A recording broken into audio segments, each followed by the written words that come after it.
Hello. Hello! ఆ! Madam. చెప్పండి. నా పేరు రమ్య. హ్మ్. మామూలుగా బాల్యంలో ఆడపిల్లలు ఎక్కువగా అబ్యూజువల్ బిహేవియర్ అసభ్యకరంగా ఎవరైనా జెంట్స్ ప్రవర్తిస్తే హ్మ్. వాళ్ళకి పెద్దయిన తర్వాత ఓసీడీ వచ్చే అవకాశం ఉంటదా? రైట్. రైట్. ఓకే. ఓకే అండి. మ్యూట్ చేయండి మీరు గుడ్. వాయిస్. ఆహ్, 90% కంటే ఇంకా ఎక్కువ పర్సెంట్ ఆడపిల్లలకి చిన్నప్పుడు ఎవరో ఒకరితో హ్మ్. దగ్గర వాళ్ళే ఉంటారు. హ్మ్. ఈ అబ్యూజివ్ బిహేవియర్, సెక్షువల్ బిహేవ్ చేయటం అనేది సహజంగా జరుగుతూ ఉంటది. హ్మ్. పిల్లలు బయటకి చెప్పలేరు. మన సొసైటీలో అయితే బయటకి చెప్పలేరు. చెబితే ఎక్కడ తిడతారో అని. కొంతమందికి అర్థం గూడా కాదు. కానీ భయపడతారు. బాగా విపరీతంగా భయపడతారు. దాని ప్రభావం చాలా ఉంటది. హ్మ్. అది యాంక్సైటీగా మారుతుంది. రకరకాల యాంక్సైటీ డిజార్డర్స్‌గా మారుతుంది. అండ్ ఫ్రిజిడిటీ వస్తది. హ్మ్. ఫ్రిజిడిటీ అంటే ఏంటి అంటే, ఆ అమ్మాయి పెరిగి పెద్దయిన తర్వాత భర్త సెక్స్ కోసం అప్రోచ్ అవుతుంటే, ఆమె శరీరం భయంతో బిగుసుకుపోతది. హ్మ్. ఆమె శరీరంలో రిలీజ్ అవ్వాల్సిన ఫ్లూయిడ్స్ రిలీజ్ కావు. హ్మ్.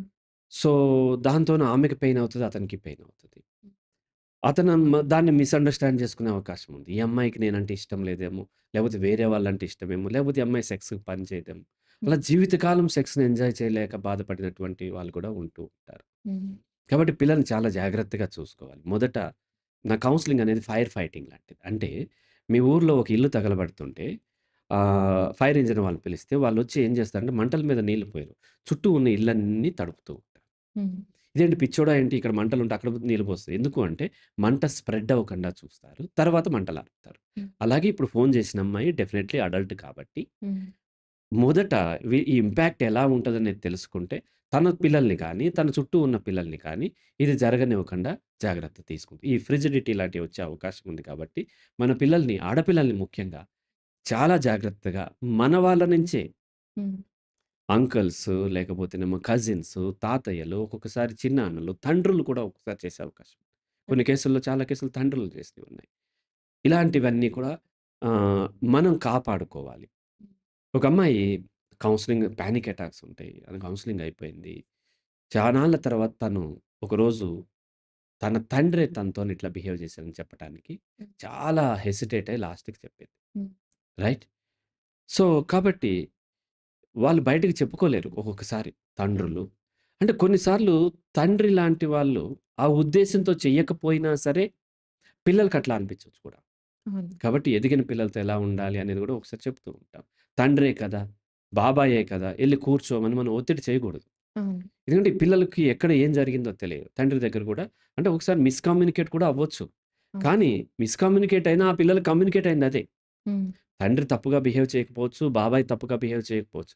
కానీ ఆ పిల్లలకి అది కమ్యూనికేట్ అయినప్పుడు దాని ఇంపాక్టే ఉంటుంది. అందుకని మనం ఏం చెప్తున్నామో కాదు పిల్లలు ఏం అర్థం చేసుకుంటున్నారో ఆలోచించి చెప్పమంటాను.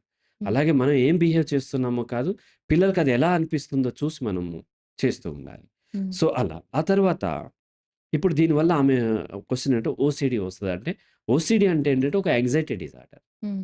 అన్ని యాంక్సైటీలు లాంటి ఇది కూడా ఒక యాంక్సైటీ డిజార్డర్. హ్మ్. అనేక రకాల ఓసీడీ అన్నీ కూడా యాంక్సైటీ డిజార్డర్సే. ఫ్రిజిడిటీ కూడా యాంక్సైటీ డిజార్డరే. హ్మ్. ఈ సెక్షువల్ బిహేవియర్ చిన్నప్పుడు ఎప్పుడైతే ఎదుర్కొన్నారో అనేక యాంక్సైటీలతో పాటు ఓసీడీ కూడా వచ్చే అవకాశం ఉంటది. అయితే స్పెసిఫిక్‌గా ఈ ఓసీడీ వస్తదా? ఆ ఓసీడీ వస్తదా? అని మనం చెప్పలేం. వాళ్ళ బిలీఫ్ సిస్టమ్‌ని బట్టి ఉంటుంది. హ్మ్. కానీ ఫ్రిజిడిటీ వచ్చే అవకాశాలు ఎక్కువుంటాయి. చాలామంది ఆడపిల్లలకి ఫ్రిజిడిటీ ఉంటే వాళ్ళ పెళ్లయిన తర్వాత ఆ భర్తలతో ఇబ్బంది పడుతుంటే వాళ్ళు నాతో కమ్యూనికేట్ చేయగలుగుతారు. ఈవెన్ పేరెంట్స్ చెప్పినా అర్థం చేసుకోరు. ఆ అబ్బాయి ఏమంటాడు, "ఇంక వారం రోజులు చూస్తాను. అంతకంటే ఎక్కువ నేను చూడలేను. నేను నలుగురిలో పెట్టేస్తాను ఇష్యూని" అది ఇది అంటాడు. లేదని వాళ్ళతో మాట్లాడి, వాళ్ళకి కౌన్సెలింగ్ ఇచ్చి ఆ హస్బెండ్స్ కూడా వాళ్ళకి మగపిల్లలు కూడా కౌన్సెలింగ్ ఇచ్చి, "ఇలా ఉంటది బాబు. ఈ హ్మ్. అమ్మాయికి కొంచెం భయం ఉంటుంది. హ్మ్. ఇలా జాగ్రత్తగా నువ్వు ఆ అమ్మాయితో ఫ్రెండ్‌షిప్ డెవలప్ చేసుకొని కొంతకాలం తర్వాత నీకు మెల్లగా ఆమె బాడీ రియాక్ట్ అవుతది.